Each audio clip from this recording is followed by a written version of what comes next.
Everybody. Welcome to today's webinar. Look at all of you already popping on. So fun. So today we are going to debunk a whole bunch of super confusing things that have kept a lot of us from achieving our weight loss goals. And I did a very scientific study on my Instagram on these myths, and it was very interesting to see what people actually believed. So good. So welcome everybody. I want to, of course, introduce myself. I'm Dara Thomason. I am the weight loss coach for quilters. I help quilters lose weight and create the joy in their life that they have not been able to achieve so far. One of the biggest struggles, and you can put it in the chat, what keeps us from really enjoying the life that we really want to have? What do you think is probably the biggest obstacle? I want to hear it. So you can just put it in the chat below. There's lots of amazing women in here. I would love to hear your feedback. Don't be shy.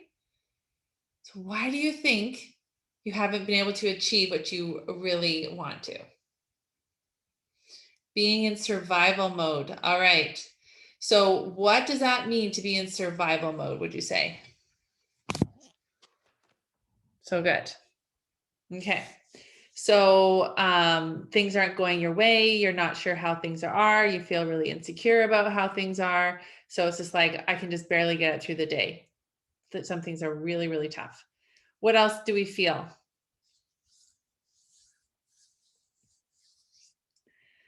All right, as you're thinking about it, I'm going to just ask you to get the most out of this webinar. I want to recommend you to turn off all your settings on your phone so that you, or turn off your notifications in your phone, in your settings, so that you won't be distracted. I highly recommend that you get a pen and paper. There's going to be lots of notes, but remember, I post all of these videos in the email. So, and then also on my YouTube channel. So they'll be there for you as well. And I want you to feel comfortable asking me any questions as we're on here, and I can answer them as we go along. Okay, so today's masterclass is on debunking weight loss myths. So the question is, what is your main objective with weight? So what do we want? What kind of, oh, sorry, there's another comment there. Lacking self-discipline. Yes. Okay. So we're sad, things aren't going well. And so we turn to food, we turn to other things to get what we want to feel better. Pardon me.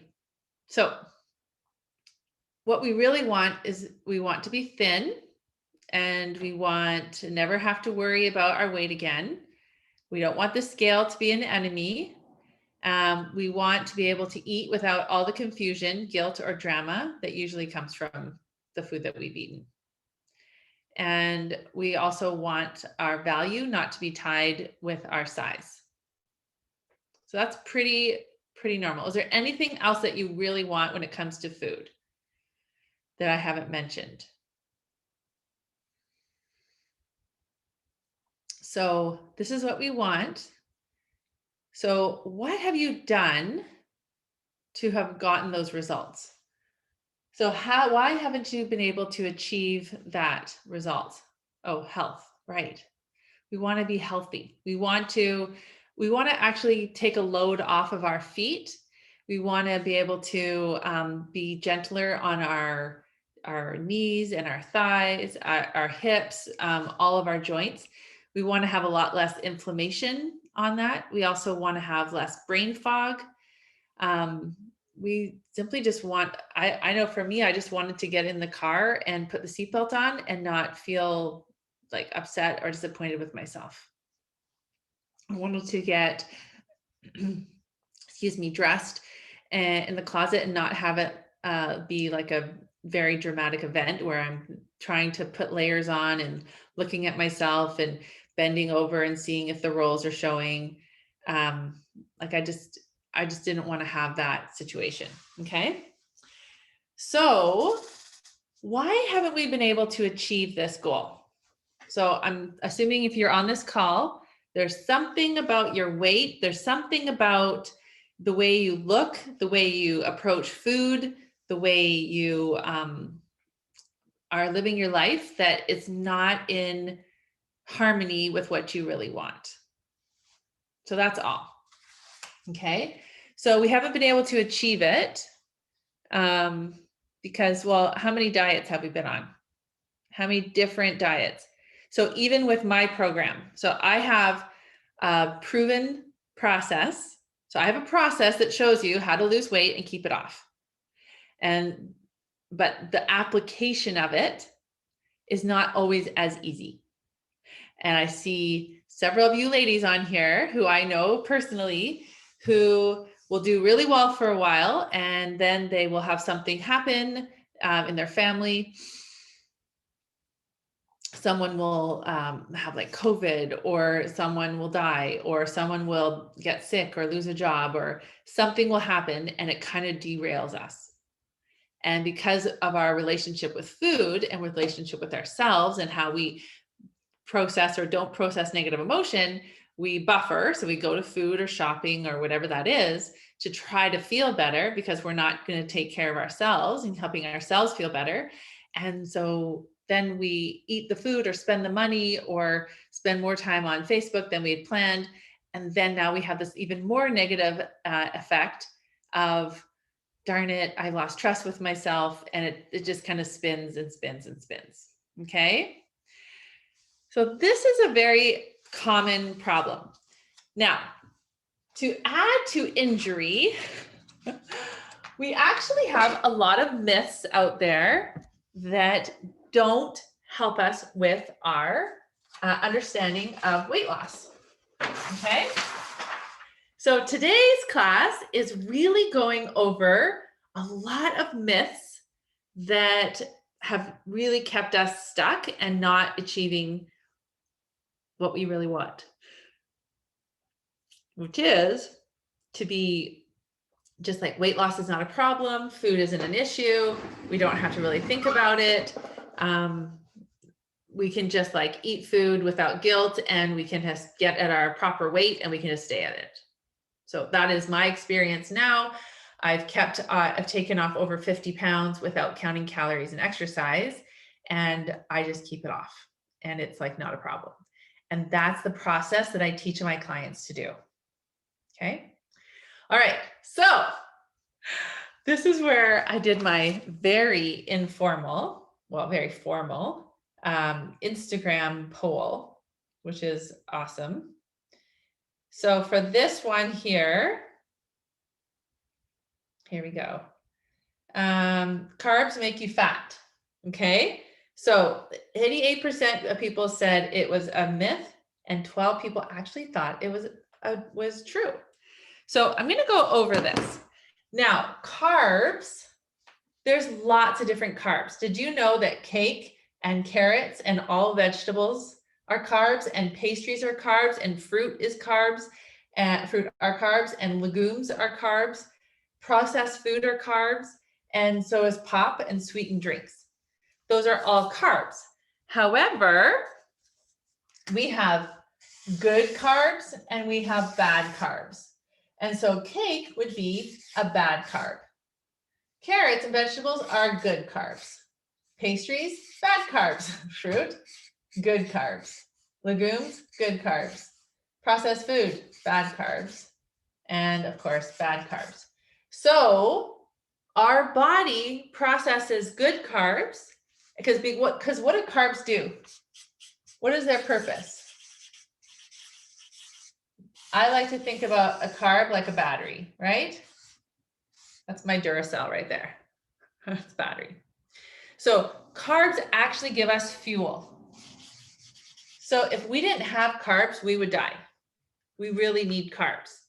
And so it's just the problem is if we are not giving ourselves good carbs, then we are not not doing well. So this goes with the next one, the next myth. Calories in, calories out. Okay. So what the traditional weight loss people want us to think is that we just have good, it's like calories are like a kitchen sink. They're like, you just put all the calories in a sink, and then when you need some water, you just get some water from that sink. And so it doesn't really matter. They all are just a number. It's no big deal. That's actually false. So when you think about, like we just even talked about good carbs and bad carbs, it's the same thing with good calories and bad calories. Okay. So, but because good calories, and I want to let you know, calories literally are just a measurement of how fast something burns. So they have calories for metal because metal burns at a different rate as glass to wood, and even different woods have different calories. So an oak versus cedar versus fir, they all have different burning points. So that's all a calorie is. It literally is just like how fast something burns. So the good calories that we have, they actually help us to sustain energy. They help curb hunger. They boost our workouts, and they give us healthier skin and hair. Whereas the bad calories, so going back to the pastries and the sugary drinks and the cake, those, okay, you know I'm yawning because I'm saying the word tired. They make you tired. They give us low energy. We're constantly hungry because they're not satiating. We don't have, I like to think about this concept. If you go to a Chinese buffet and you have a pork, you've eaten and eaten and eaten, and then at the end, it will say at the end of the meal, and you're like, oh, we haven't had dessert yet. And you're like, wow, I'm super, super full. I couldn't eat any more chicken or pork, but I could have some ice cream or I could have some pop, because those are not good calories, right? They don't satiate you. They don't make you feel full. So you have constant hunger, you crave salt, you have inflammation and brain fog. So those are, that's the difference. So calories in, calories out is actually not accurate at all. That is not how weight loss works. Because here's a little diagram here. So this guy, your body, let's say you eat a carrot. That's a good calorie. So when you're eating the carrot, what happens to your body? It's so happy. It like breaks down all the nutrients. It like works so good, feels so good. And it can like go into your digestive system, and it can work through that. And it goes into the intestine, big intestine, small intestine, works through it. It extracts all these minerals and nutrients, and your body is so happy.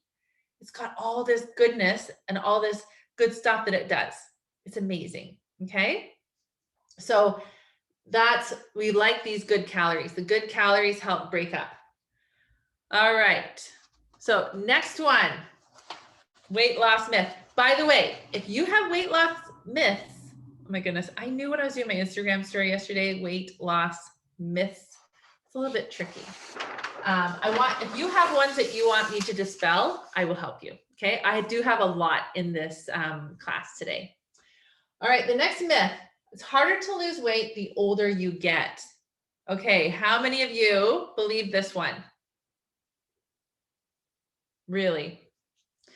Okay, so there is, when we think about it, so yes, you can lose more muscle mass when you get older.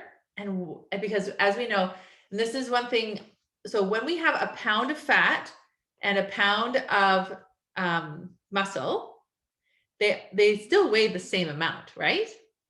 I was just thinking about this, but a pound of muscle is tight and lean, and it's compact, whereas a pound of fat is like bigger and more spilling out, doesn't have that same definition.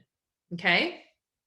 So if you are not keeping up with muscle, if you aren't building your muscle, you're just letting that go. Because when we're older, are we doing the same physical activities? No, of course not. So I know Marlene's on here. She had 5 kids as well. So when I was like picking up babies all the time, the back of my arms were just so strong. They looked so awesome because I was like constantly holding and picking up babies all the time. So I just had that ability to just grow my muscle. So now that I'm not picking up babies all the time, and I'm not purposely going out and refining that muscle, then I'm not using it like I did. And so that's the problem. So if you don't put in the effort, then you're not going to have that same definition. The next one, calorie intake. Oh, I said intake, intake. Okay, it doesn't matter. So are we being as physical as we were? Are we still doing the same things that we did before when we were younger? Or are we spending more time sitting and doing those kinds of things? So that's a really good question to ask yourself. So is it have to do with being older, or does it have to do with the lifestyle choices that you're making? The next one, and I thought this was very interesting, stress. So stress, when we get older, are we having more stress? Can we? Do we? Are we finding more like, my life is getting shorter, I don't have as long to live? Am I leaving the legacy that I imagined, or all of those things? So this is just something to consider. So some people say it's just harder to lose weight the older you get, or is it just because you're not managing your stress as well? And you're not like really, are you not balancing like your physical activity like that you once did? Or are you like letting those muscles be strengthened and strong still? Or are you being more sedentary? That's the word. Okay. So these are just good questions to ask yourself, because there are a lot of thin older people. All right. And I would love to hear anything that you have to say, any comments or anything, please put it in the chat. I really love these free trainings or these master classes to be interactive. This is all for you. This is all to empower you to really take charge of what's really going on in your life and creating those changes for yourself.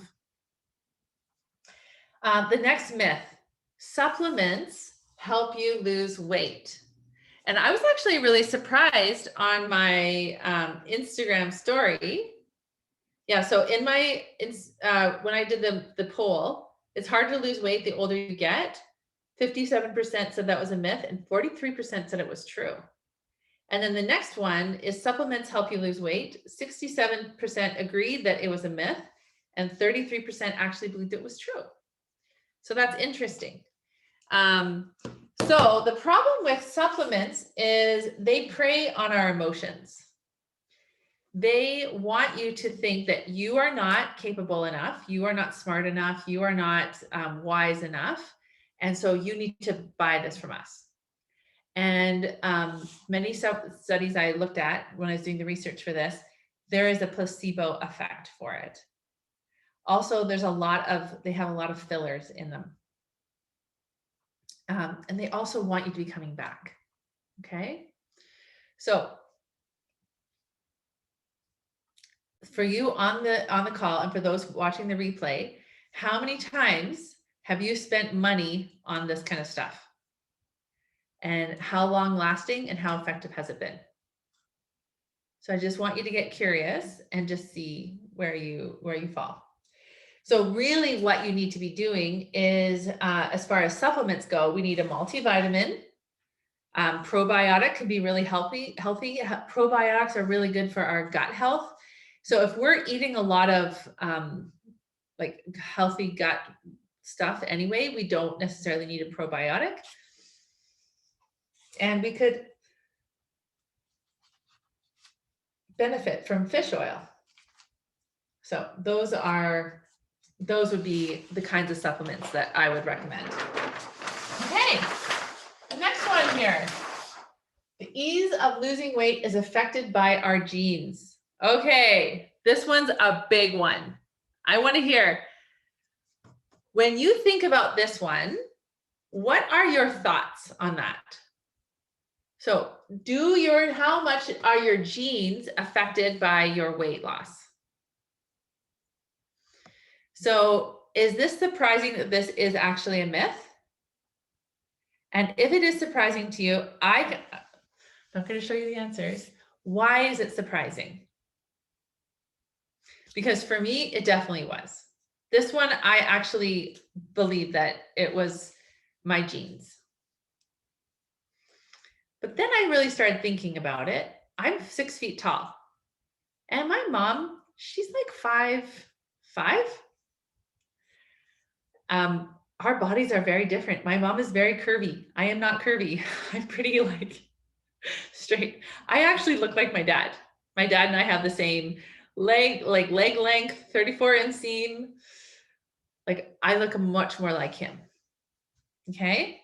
So this is very interesting. So our genes. So first of all, before I explain this, why do you think we feel like this is actually a thing? Why do we tend to want to believe this? You don't have to put it in the chat if you don't want to. You guys are all being very quiet today. I'm so surprised.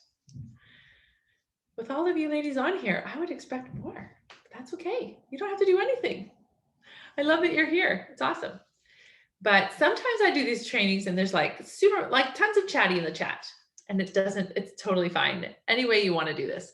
I know some of you are actually listening. You're driving and listening. So I appreciate that you're here. Okay, so ease of losing weight is affected by our genes. Sometimes we want to believe this because then what happens? It's a good excuse. Absolutely. It takes the responsibility off of us and it is an excuse. It's like, well, that's the way it's always been. Can't change it. No. If we believe that myth, it lets us off the hook to take control. Absolutely. Families often have similar weight challenges, environment, or genes. Right. Oh, look at you ladies. Right. So our diet is what really affects our weight. It does. What we eat. That's why I say to you, I've lost the weight without exercise and counting calories. But I'm applying the science. Okay. So they actually are, and that was interesting. I kind of went a little bit, like it was pretty interesting on the web as I was studying this. There are actually, there are different markers that do increase obesity. So you can go online, you can check, there's been lots of studies. And so it's interesting because, so one of them is called the FTO, and I don't know the whole scientific name of it. I know Janet's on here and she's a biologist, or not a biologist. She is a biochemist. So the FTO, so it actually there's a gene in our bodies and we can have a different trait. And it was actually a genetic evolution so that when food was scarce, so what they found is if someone has the FTO gene, then if they ate a cookie, it would impact them a little bit more than if someone didn't. So than other people who ate the same cookie. And all that actually is doing is serving them really well because then they have more fat. So if they don't have as much success on the hunt, they can live a little longer. But as they do more studies, and especially with the food security that we have, this doesn't really affect us at all. So it is, and in fact, some people, it just responds equally if they have them or not. Well, they've done studies with like, when you have a proper diet and proper exercise, it actually doesn't matter if you have the FTO or not, that gene. So very, very interesting. Our environment has changed. And our family patterns and traditions. So if you are every Thanksgiving, that's what you do. It's like everyone eats and eats and eats and eats. And it's like a competition. That's just your family tradition, is to like gorge yourself. It's like my brothers, I have 3 brothers, and they would like weigh themselves before we ate and then weigh themselves after. It was like a big thing of pride. Okay. And like the number of plates, it just was this really competitive, kind of crazy thing. All right. And then lifestyle choices. So if you have a family that really love Netflix and really love like popcorn and treats and like we go to the store and buy all the things and stock up, and our family, like we love to just watch movies and eat all the candy and go to Dollarama and all of that, then that's going to be part of how you do things. Or if you have a family that love like healthy eating, foods like no big deal. We have a garden. We from there, and we spend a lot of time hiking and biking and doing outdoor adventures. It's not necessarily your genes; it's your family traditions and activities. Okay, so good. Oh, this one. Detoxes are healthy and necessary. So that was an interesting one for me to look at, because how many of us have seen like the different crazes about detox and this and that? Totally. Yes. So they are actually not necessary. They aren't. So unless one of the things that I do in my program is we really work on how much sugar and flour we put in our body. And one of the things that's interesting about that is that when we are putting things in our body that our body is not meant to assimilate, we do need to rid it of it. So for example, if you can't read, if you can't pronounce the words on the label of the food that you have purchased, your body is having a hard time processing it. There's just no doubts about it. So as far as like detoxing those chemicals, absolutely. But having to have a detox is not necessary. Okay, next one. Oh, this one's great. So the myth is it's not good to lose weight quickly. All right, this is actually a myth. And the reason why is because when you lose weight, gaining that momentum of when you lose quickly is amazing. It is so exciting. It's like that very positive adrenaline rush. It's very motivating. Okay. So I really do encourage, I can't remember. Um, okay. So, because I don't want to like call anyone out, but there is a lady in one of my programs and she lost over 30 pounds in 12 weeks. And it was just awesome. Her body's like, woo, I got this. Felt so good. And I have women that lose like, and also remember, the more weight you have to lose, the you can lose a little bit quicker, but that doesn't always have to happen either. But one of the things that I teach in my program is this concept of being fat adapted. So we are actually going to our body's fat stores, and I'm going to explain it down here. And so we're actually training our body to do that. So I think that you doesn't, well, and it shows, the science actually shows it's not a problem to lose a bunch of weight at the beginning, different weights. It's not a big deal. Now, if you're doing like the Biggest Loser, and if you go to Jason Fung, he has his book. I don't have it handy to show you, but one of his fasting books actually does a case study about the show, The Biggest Loser. And the problem with The Biggest Loser, yes, they're losing 10, 12 pounds a week, but they aren't taking in the calories in, calories out, like eat less, move more. So what's happening is they're actually messing up the metabolism in our body, the inner thermometer, all of those factors. And so they didn't lose the weight sustainably. And so now the body has to catch up later. And so and in the time of that study, which was, I think, 3 years ago, of all the weight loss, all the Biggest Losers, only one has been able to keep their weight off. And so the eating less, moving more doesn't work. And also like all calories were equal, that doesn't work either. So we have to have good calories and bad calories. And we also need to balance our food and really with the exercise. Now, exercise is actually not necessary to lose weight. Our bodies like exercise and they enjoy it, but you don't have to exercise to lose weight. That's another myth. I just busted it because there is no way possible that I could be the weight I am, because I go maybe once a week for a walk, and I will be working on changing that, but that's just how my life is right now. Okay. So we're going to work on being fat adapted. Fasting will adversely affect your metabolism. Okay, how many people have thought that? So one of the principles I teach in my weight loss program is intermittent fasting. It's literally listening to your body. Now, our bodies are actually wired for this. So back in the day, this is a hunter, that's a bow, those are arrows, and that's an animal of some sort.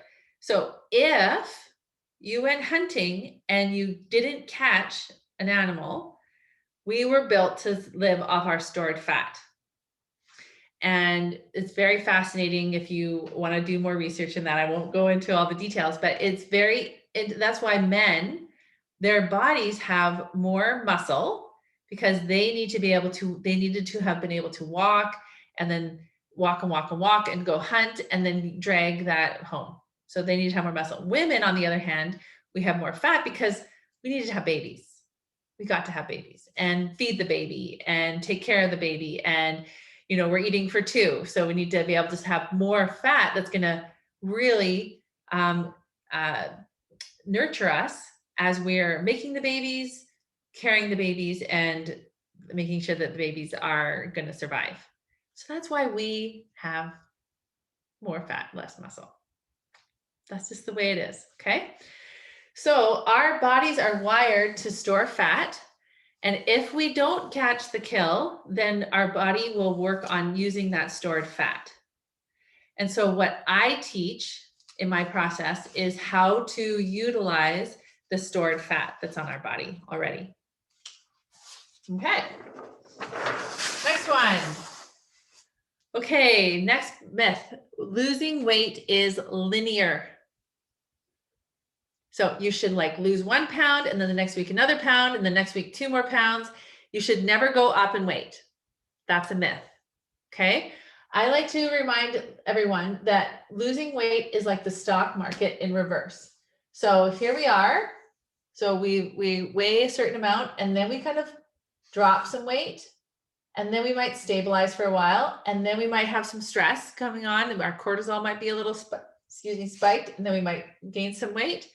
And then we drop a little bit, and then we stabilize, and then we could drop maybe, and then we might have to go up a little bit, and then we just keep going, stabilize, drop. And this is basically how it works. Okay, so we start over here, and we go up and down, up and down. So one of the things that happens with weight loss is our body is always looking to maintain homeostasis. I like to think of it as like our body, like room temperature. So room temperature, basically, we want to make sure that it's not too freezing and it's not too boiling. And so it's the same thing with our bodies. So our bodies is like, are we safe? Are we good? Should we use the stored fat? Should we not use the stored fat? Like, what's going on here? And so then we get to this point where it's like, okay, I feel secure in my body. I can use some stored fat. And then it's going to start using the stored fat more and more and more. And then if there's maybe something stressful, or if we eat a whole bunch of extra sugar and flour, or we're just eating too often, then the body will put on some weight. So nothing has gone wrong. Even one of my clients today, she had something very stressful this weekend, and we do what's called a planned joy eat. So she had her planned joy eat, but then there were some other stresses that went on, and then she found a chocolate bar and thought, well, I better just eat this chocolate bar and get rid of it. So then she did 2 unplanned joy eats, and her weight went up 5 pounds. And I said, hey, no worries. Now what you do is you say, why? So when I step on the scale is literally just, what is it?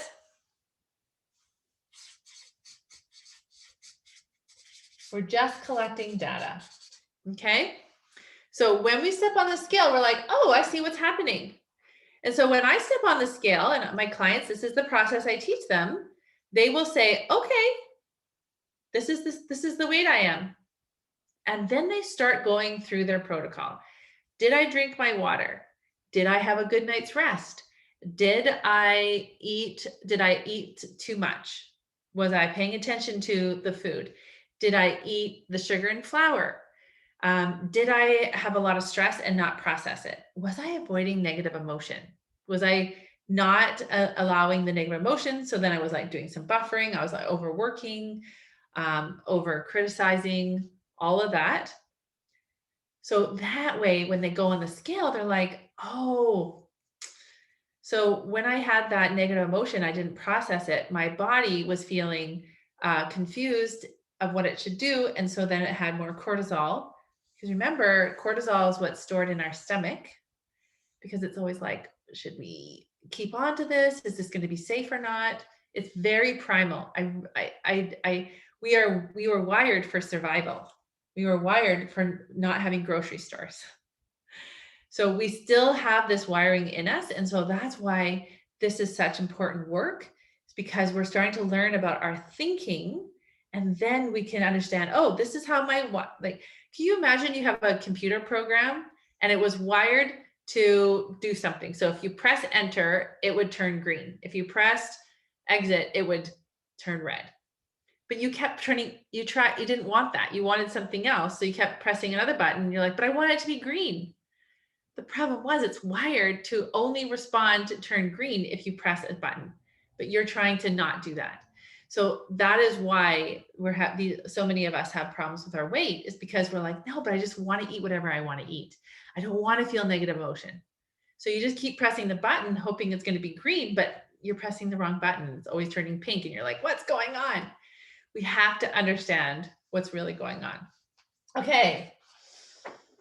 All right. Are there any other weight loss myths that I didn't cover? This is your chance to ask me any questions. I had a whole bunch on here. Oh, there's one about weight loss. If you eat late at night, you won't lose weight. How many of you think that one? Okay. So the reason that is a recommendation, you can actually eat late at night and still lose weight. The problem is, later at night, we are not as, depending on how long our day was, depending on how much we process emotion, depending on lots of different factors, we can tend to be a little bit hard on ourselves, a little bit exhausted, a little bit, sometimes quite a bit tired. And so we maybe do some mindless watching of TV, mindless eating. We're trying to make ourselves feel better. So we're not really on top of our game at night. And so if we're eating, we're not making the best choices. So that is why there's that myth, because you can eat later at night and still lose weight. It's just making those good choices. What's another weight loss myth? I want to hear them. This is like, it's like blind. I can just answer them all. Because when you think about, okay, I'm going to ask it this way. So if you think of all the times in your life where you haven't been able to lose the weight, what has been the reason? And remember, there's a difference between excuse and reason. I want to hear it, because this is a really good opportunity to just get all your questions out there and get them debunked and demystified. Because so many of us have been holding ourselves back from really achieving the goal that we want. And part of it is we just don't have the right information. I like to think about, I have this image in my mind of, when you're like at the grocery store and you see the headlines on a certain magazine, you're like, oh, that looks really important. And you're like, I'm going to rip that out. You buy it, you rip it out, you put it in a notebook. And then you're visiting with somebody and they say, oh, this really worked for me. This weight loss thing was really great. You're like, oh, okay. So like you take that information and then you put it in your book. And then you go to your aunt's house and she's talking about her neighbor who had this great success. You're like, oh, that's what I need to do for weight loss. So you're going to all these different places and you're hearing all these different people talk about it. And so now you have this compilation of all these different facts and different stories and different anecdotal reports and all the things. And that's now your kind of manual of how to lose weight. But I want you to ask yourself, what of those, how many are true and how many are not? Okay, I can go without eating all day, but once I start consuming food, it's hard to stop. Okay, so when you have that thought, it's hard to stop. What's actually hard about it? So first of all, there's a couple of different parts of that. If you have a mindset of scarcity, like I have this, I can only eat at this time. Like our wiring is like, we better eat all of this now. Okay. If you want to clarify that a little bit more, I'd appreciate it. So when you think about eating something, okay, so when we eat things, any food, doesn't matter what food it is, there's always going to be a dopamine hit. And because we're wired to eat, because when we eat, it means we're going to survive. So we will always get a dopamine hit, because sometimes if you go and do the hunt and you bring back some grasshoppers or some roots of a plant, it doesn't look that appetizing or whatever, we actually do get a physical dopamine hit with food, because that will keep us to survive. So the problem is, if we're turning to food for comfort or we're turning to food to feel better, in that moment, when we have the bite and we have that initial food, there is a dopamine hit, because we will always get a dopamine hit when we eat food. But if we're eating something like candy or ice cream or something like that, that has even more stimulation, because it's like refined sugar and flour, which basically is like a drug, right? Then we get an even more hit. And so, but it goes faster away, because it's like this false pleasure, like massive false pleasure. Think about the difference between sweetness of a strawberry to a chocolate bar. So now we've got this like massive false pleasure. It's like, oh, I want more, because it's like you drop, because it's just not keeping coming. So I call that chasing a taste. It's like, I really need this. I really want this. Okay. So that's all that's happening. So if you're eating to feel better, that food is not going to last very long. And so you're just like chasing that good taste. And then you're feeling worse and worse and worse about yourself. So that client that I said had her joy eat, and then things weren't going so well, and then she ate the chocolate bar. It was like, so then she feels shame about eating the chocolate bar and feeling bad about it. But then she felt so good when she had that bite. So then she did another bite to feel good again, but then that didn't last very long. So it's just this really bad chain effect. But guess what? That's welcome to being a human. That's what we do. We have thought errors, and we get ourselves into those traps. Now, the difference with my program is that what I teach you to do is no longer beat yourself up and downward spiral for the next 3 or 4 days. What's wrong with me? And most people will actually even just stop altogether. They're just like, I'm a failure. That's it. I'm done. I'm never going to change. But I teach you to interrupt that, be like, okay, I did it. Now you own it. You figure out what's going on. Why did you do that? What was the thought? What was the feeling? What were you trying to feel? And then we work through it, and then we can actually be empowered to change. So I wake up at the taste buds, then they want to sample more taste and textures. It is like this apple tastes good, but the peanut sounds better, even better in a sandwich, right? So all you're doing is you're saying, I'm not quite satisfied, so I'm going to go try to satisfy myself. But the problem with false pleasure is it's kind of like the booty call. It's not real. Like it's in the moment. It feels good, like, making out with the guy, but it's not really long lasting. And then usually afterwards you feel kind of not so good. Okay. That's all that's happening. And so what I also want to recommend is say, well, what do I want to feel? What am I hoping to feel with this? So what is a real way for me to feel this way instead of trying to mimic this false pleasure? See, that's the problem. Pleasure is a form of like a positive type emotion, but it's not like an authentic one because it's a false pleasure. Okay. All right. Any other myths? Are there any ones that I missed? Oh, losing weight. You have to do cardio. That's a myth. You don't have to do cardio. It does, if you do some strength training, that increases your muscle and that helps process fat a little bit better.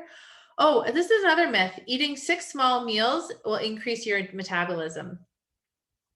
Nope, that's a myth.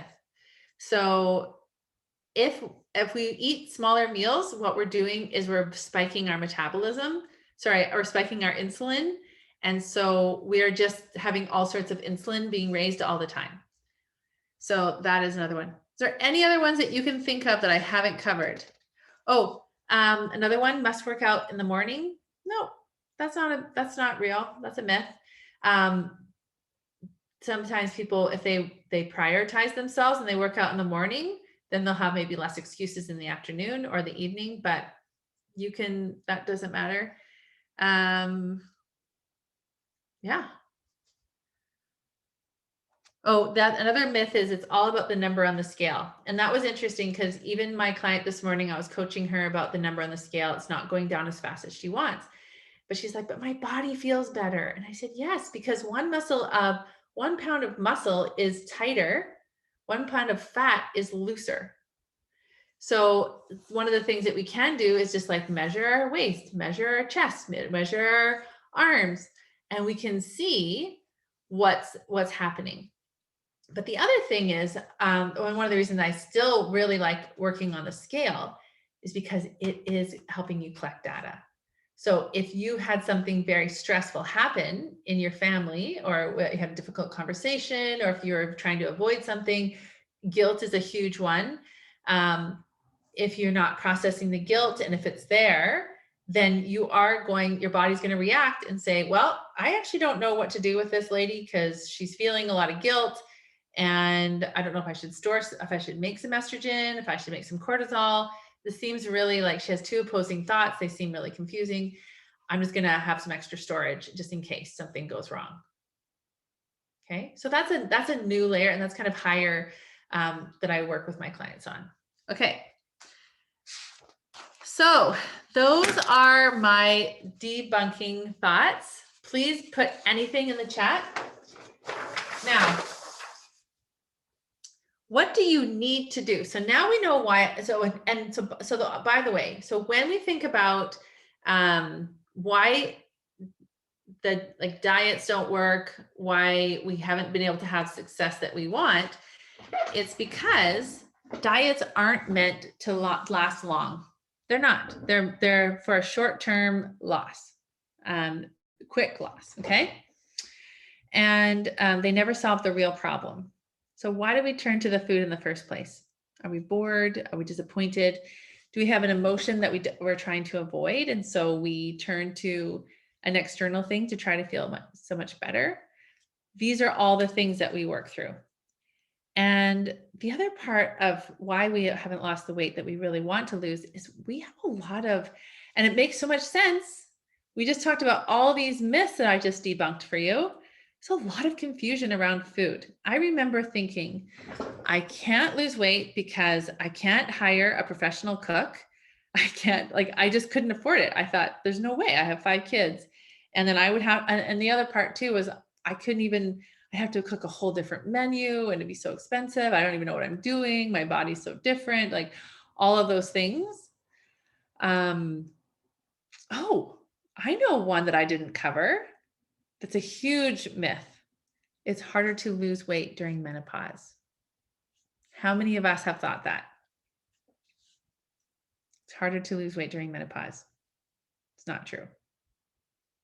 You just aren't understanding all the different effects in your body with that. And so I actually teach that in my program, and I help people understand that even when you are in menopause, you still have a cycle, and that affects how you are. And so the more you can be in tune with your body, the more that we can work through what you need to do to have that success for weight loss. So menopause is not an excuse. Perimenopause, it's not an excuse. It really isn't. So I'm there to help support you. If that is something that you feel is really holding you back, we definitely need to talk, and I can help you through that. Okay, so this is what needs to happen. What happens to apply the process? So the first thing is we need to learn that weight loss science is actually simple. So when we understand the science and not memorize facts. So I literally teach you the concept of it. And when you can explain something to like a fifth grader, that means you really understand it, because you can like take it from like really difficult and complicated and all that and like bring it to here.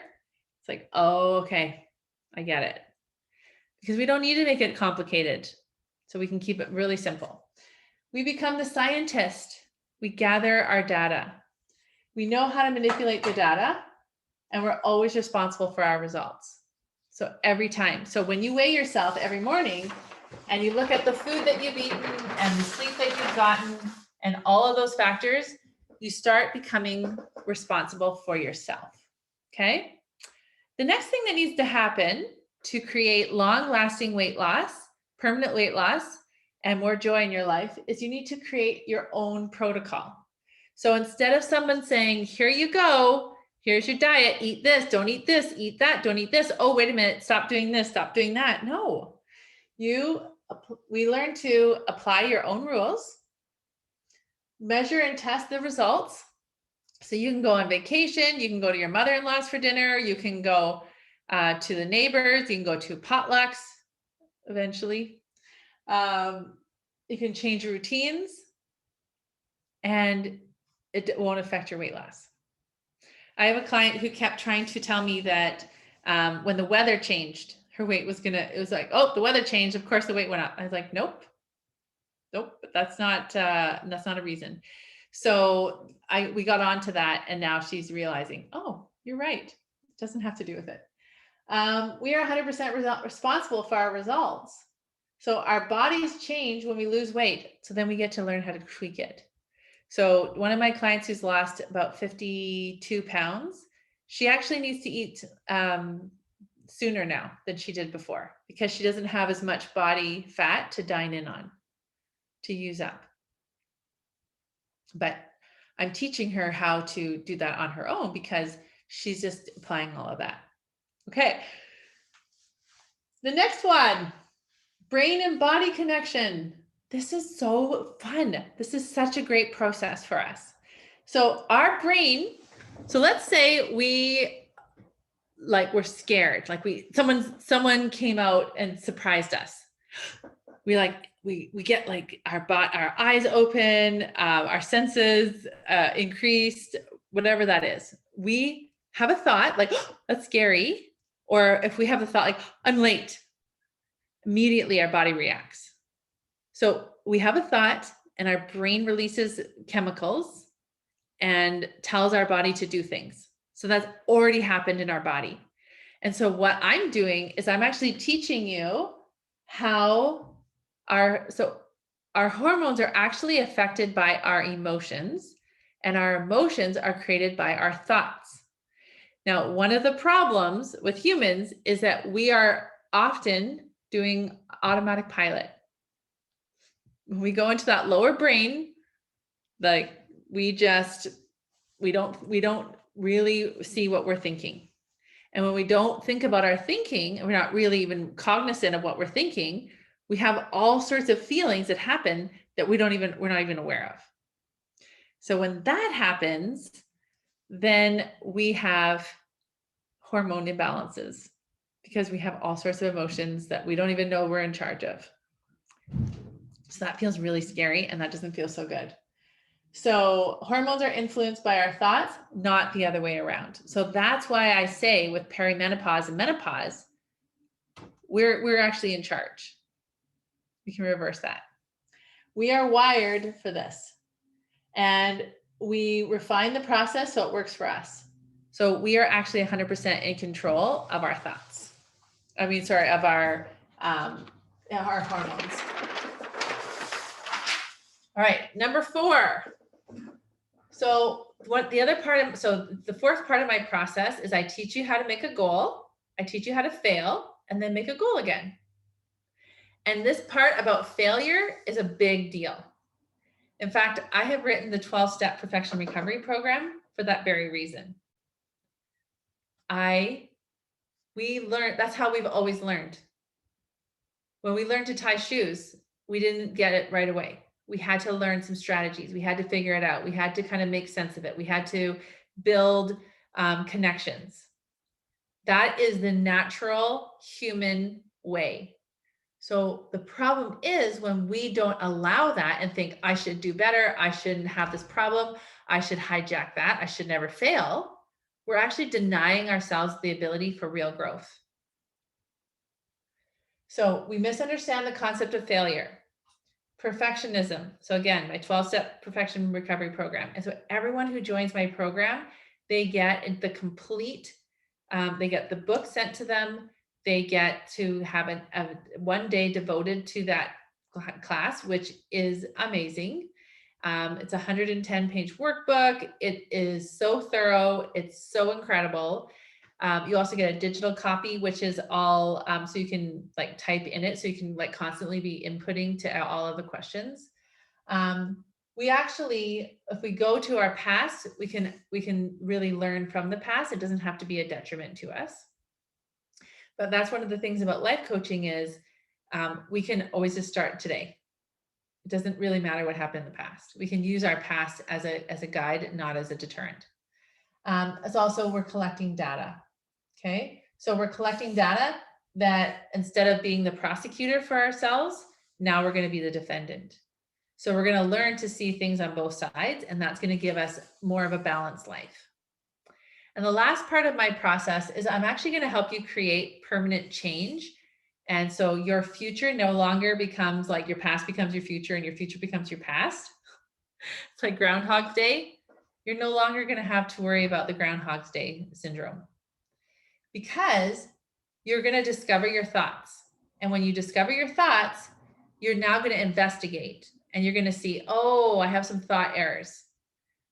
I used to think I could try to control people. When I tried to control people, it's like if we had the same discussion with your husband for 40 years, yeah, it's because you're saying the same thing. And you're like, no, if you just listen to me, if you just listen carefully, if you just change, if you just do what I want you to do, then everything will be better. How many sermons have you written? I mean, I can't even tell you how many sermons. I'm like, if my sister just did this, if my mom just did this, if my husband just listened to me and he just did what I say, everything would be so much better.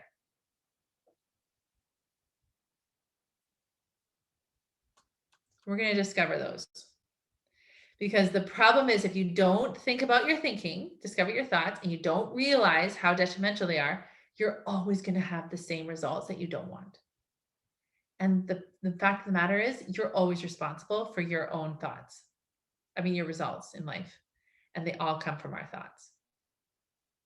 So I'm literally going to teach you a way that you can put anything in the result line, like anything you want, and you can achieve that. And I am the living example of that. And so that is part of the process, and that is how you're going to achieve their goals. And the other thing that we can realize are limiting beliefs. So I could never be that person. I could never do that. I'm just not that kind of person. We're just not those kinds of people. We're going to discover those, and then we're going to decide if we want to keep them or not. Are they serving you or no? Okay.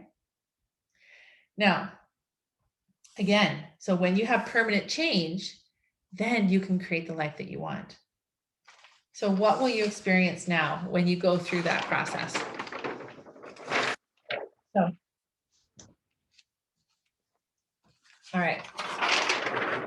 I'm just going to go over this part. So that's the training from this week. I do want to let you know how you can be a part of this. You can learn this process. You can have this as your default thinking, and you can create any result you want. So my program is called Love Yourself Thin. It starts officially on Wednesday, so you can get in. It's $3,000. So you can go right now to darathomason.com/contact/ /contact -LYT, Love Yourself Thin. And there's a PayPal link. You can pay right now. And it's so amazing. I love it. And you're going to learn my 5-step process. It's going to be, so you're going to have 12 weeks of tried and tested content and carefully created worksheets. So every week you get the new workbook, and every week you get to work with me. And so that is what you get for $3,000. So as I was thinking about the most effectiveness, because look at this, how many of us are affected by shame? How many of us are affected by not being confident or past failures? So in order to really help my clients achieve their best results, I put a lot of thought into how I could do that. And so I decided that the best way for me to do that is to actually teach them in person. So I teach you live the curriculum. So you sit with me, you sit with the group, and we go through the curriculum. And so you don't have to feel shameful, like what's wrong with me? Why am I doing this? You can feel like we got this. It's achievable. And you can ask me any question. You can ask me in the chat. You can ask me live at any time. So that is one thing that I offer. So, and then I thought, okay, I'm teaching a lot of tools. And so I thought, I want my clients to be able to see these tools in action. So because of that, I offer a second day, so a second hour in the week, where we actually have a group coaching call. So I coach people, and you have the opportunity to watch other people getting coached, and then you get the opportunity to be coached. It's so powerful. And then this was a big decision I made, because so many of us struggle with our weight and feel so ashamed and feel so alone and feel like we are just so deficient. And so even though I love my one-on-one and it's been so incredible and powerful, having a group component is so incredible. We learn and we grow and we support, and it takes away the shame, and it just grows this beautiful connection that you are no longer alone. And it feels so beautiful. So we have a group. So you actually are then put in a group, and you belong to a private Facebook group where there's a lot of safety and there's a lot of love here. Okay. And then one of my modules is perfectionism, procrastination, and people pleasing. And it was not enough. It was not enough for just 1 week. So that's why I took a week off. I wrote the 12-step perfection recovery program. I have it professionally designed. It is so beautiful. It's right here. And so I have the hard copy, and then I also you get the digital copy. So you get this mailed to you, and that is a signing bonus that you have. Okay. Now, as I was thinking about how do I help my clients understand the process of creating a protocol, making sure it's effective, like this 5-step process, how do I help them to really have that success? And that's when I decided that I would, although it's not 24/7, I do sleep and all of that, but that's why we have the private Facebook group. So you have a group, but we also are in the group and I come to the group and answer any questions. So you have access to me. You could do literally, you could put any model, you could like do any tool, ask any question at any time. And eventually, like I will get to it, but definitely during the day for sure. I'm there. So this is what I have to offer. And this is what I just feel so, I've thought so long and hard about what is going to help these women create this process, like really learn this process. I know the process and I know it works. And these are the ways that are going to help them. So in fact, my program, you get Mondays, Wednesdays, and Fridays, the one that I'm doing right now. So you have every day, Monday, Wednesday, Friday. Then you have access to me, the 1 hour each, access to me in the group. You have other women that are going through the same thing. You can actually get coached by me. And then a lot of my people, they deal, perfectionism is a huge stumbling block. And as a very special bonus, in May, I'm going to be doing a people-pleasing program. And those in my program will get it for free. So I would love for you to go over www.darathomason.com, contact-lyt/. If you want to talk to me about this, you want to book a consult, I'm here for you.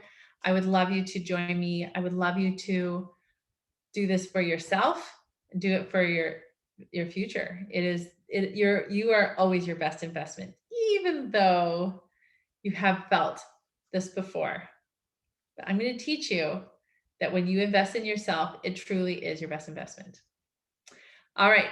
Does anyone have any questions about my program, about access to me, about the process, any of it? So one of the questions is, when is the perfectionism class? So that one is at 9:00 a.m. Pacific on Mondays. And I will just pop this in the mail and then you can have the digital copy sent to you. So that is that question. And my current group is actually Wednesdays and Fridays at the exact same time. So you have Monday, Wednesday, Friday, same time. And the group is amazing.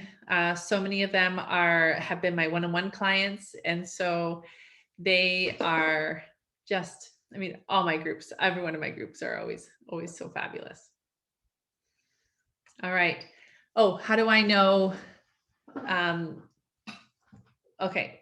Okay. So if you go to my YouTube channel, I do have testimonials of previous clients, but really I think, and I totally go and watch those, but just meeting with me is probably the best way to, if you're not sure, if you're sitting on the fence, yeah, just, you can, even right after this call, I'm open until, if you're watching the replay, so I'm open until 1:00.